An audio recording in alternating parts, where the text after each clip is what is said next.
kalau mau memulai, tolong perhatikan pakan nih. Ini pakan nih kunci nih, Bol. Kalau udah, karena begitu kita jalan udah 6 bulan, udah 5 bulan, udah lahir, tapi ternyata pakan kita nggak bagus, akhirnya sia-sialah penantian kita selama 5 bulan itu.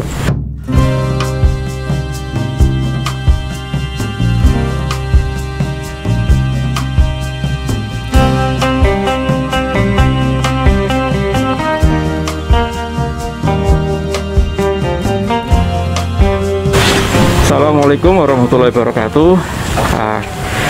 Kami dari Janati Farm Jogja, kami ingin berbagi tentang kendala-kendala yang umumnya dialami oleh peternak, baik itu yang fattening maupun breeding. Karena kami ini sudah pernah mencoba fattening dan breeding, ya insya Allah kita akan berbagi tentang masalah atau kendala yang kami alami, yang pernah kami alami di fattening dan juga di breeding.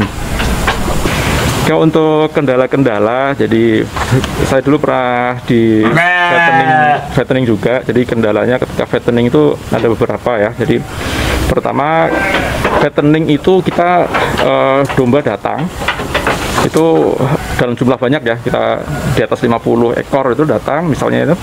Nah kemudian satu, kita tidak bisa milih domba itu datang dari sana kondisinya bagus atau enggak bagus, kita harus terima karena kondisi sekarang bakalan domba itu susah, dapat aja itu udah syukur. Nah, jadi setelah itu kendala selanjutnya di pakan.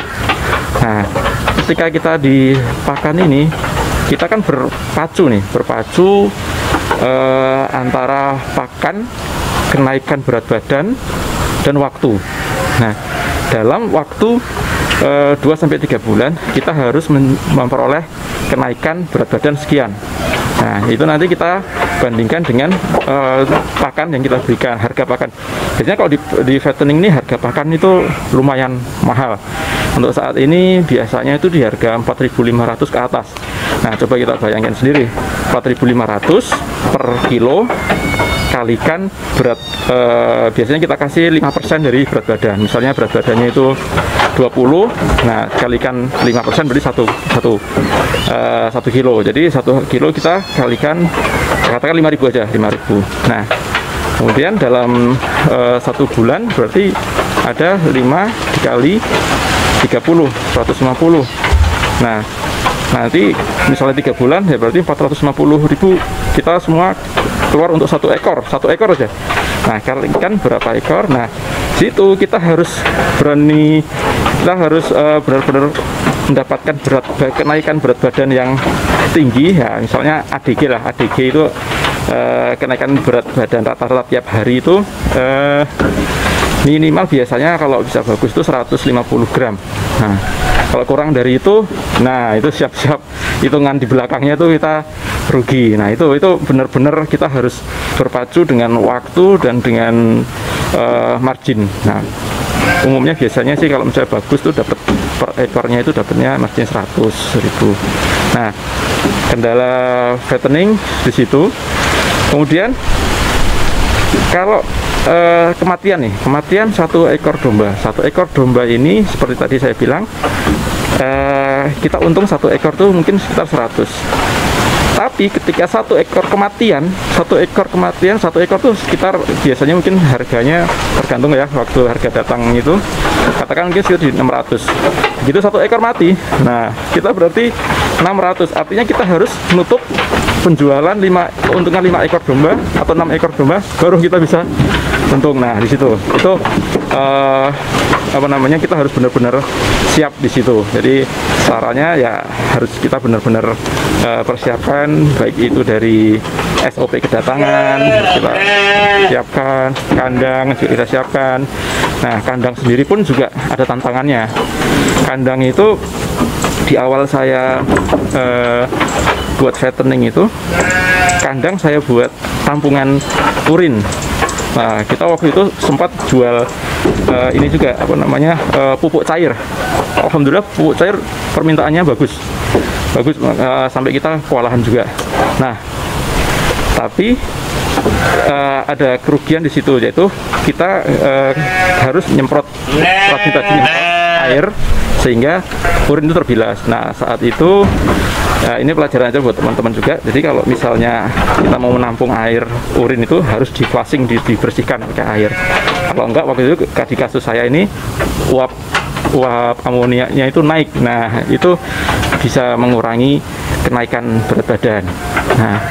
Nah itu dari saya, pengalaman saya tentang fattening ya, yang kendalanya aja ya. Kalau misalnya yang bagus-bagusnya ya itu mesti udah banyak di video-video yang lain. Saya nyeritain kendalanya aja. Nah, kemudian kalau di breeding kita juga coba bikin di breeding. Kendala kita di breeding itu, jadi breeding itu kan waktu lama nih.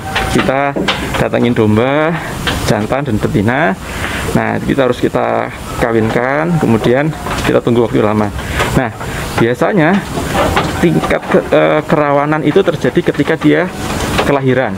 Nah, kelahiran, kemudian setelah itu sempe itu juga mempunyai tingkat kematian tinggi juga.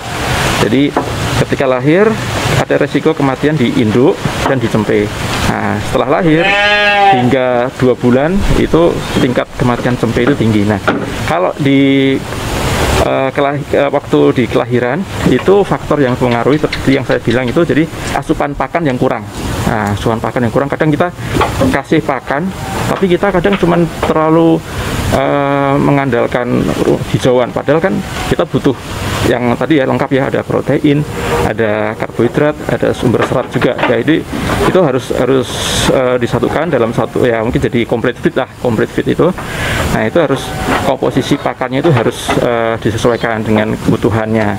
Jadi kebutuhan untuk ketika dia bunting, kebutuhan ketika dia itu menyusui, nah itu berbeda-beda. Jadi kita harus memahami itu. Jadi kalau mau memulai, tolong perhatikan pakan nih. Ini pakan nih kunci nih, kalau udah, karena begitu kita jalan udah 6 bulan, udah 5 bulan, udah lahir, tapi ternyata pakan kita nggak bagus, akhirnya sia-sialah penantian kita selama 5 bulan itu.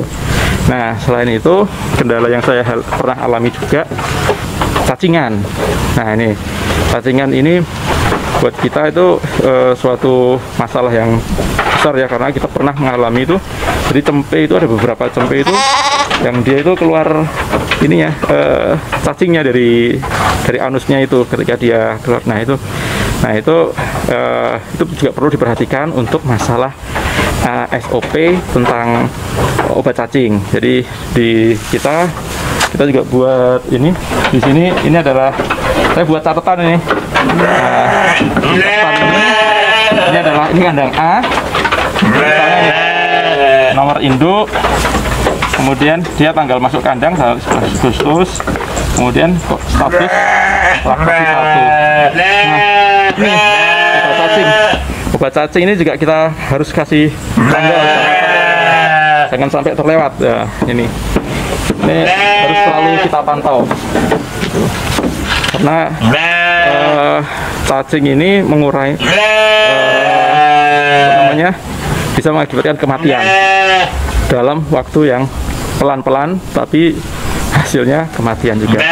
Nah, selain itu untuk indukan, indukan itu kita juga ada kendala, pernah ada kendala juga. Jadi ketika dia itu melahirkan dan dia menyusui, nah dia kekurangan nutrisi. Nah, ketika nutrisi artinya nanti si cempenya itu juga susunya juga akan berkurang. Akhirnya nanti akan pertumbuhan cempe kurang bagus. Jadi kalau itu biasanya kita pakai tambahan susu. Kalau misalnya kita kelihatan nih cempenya itu nggak bagus, kita kasih tambahan susu. Biasanya kita pakai susu murni, yang susu bubuk yang murni ya, yang untuk 0 sampai 6 bulan. Ya, demikian tadi cerita-cerita kami ya, cerita-cerita yang kami alami tentang kendala-kendala baik di fattening maupun di breeding. Semoga kendala-kendala yang kami alami ini, kalaupun harus terjadi di peternak-peternak teman-teman semua, tapi bisa dikenali lebih awal sehingga tidak mengakibatkan efek yang fatal. Syukur-syukur bisa dihindari. Nah, jangan sampai terjerumus ke lubang yang sama dengan kami gitu. Sehingga insya Allah ternak dari teman-teman sukses, lancar semua, dan makin barokah. Oke. Oke, demikian dari saya, semoga bermanfaat buat teman-teman peternak semua dan selalu semangat ya. Oke, assalamualaikum warahmatullahi wabarakatuh.